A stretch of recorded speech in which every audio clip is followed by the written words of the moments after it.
Hi friends, నేను ఈరోజు మన సాయి ప్రాపర్టీస్ అండ్ ప్రాజెక్ట్స్ 4వ వెంచర్ కృష్ణాపురం గుంటూరు జిల్లాలో ఉన్నాం.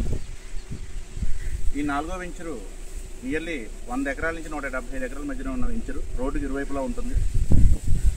ఈరోజు మీ అందరికీ తెలియజేద్దాం అనుకున్న విషయం ఏంటంటే చాలామంది మనం మార్కెటింగ్లో కస్టమర్లకి చెప్పేటప్పుడు ఎర్రచందనం 20 సంవత్సరాల వరకు రాదు, మీరు 12 సంవత్సరాలకు ఎలా వస్తుందని మన మీద క్వశ్చన్ చేస్తున్నారు.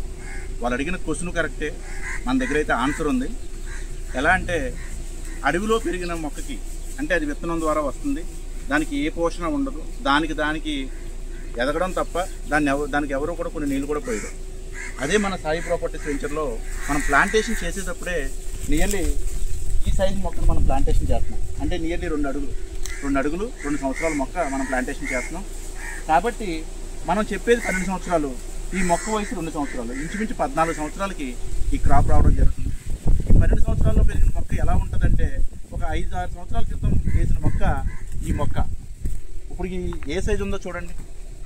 నియర్లీ 6 ఇయర్స్ ప్లాంట్ ఈ సైజు ఉంది. ఇంకా దీనికి 6 ఇయర్స్ టైం ఉంది.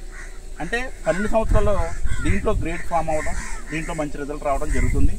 సో అడవిలో పెరిగిన మొక్కకి బయట మనం పెంచే మొక్కకి చాలా డిఫరెన్స్ ఉంటుంది. ఒక టెంక నుంచి వచ్చిన మామిడి చెట్టు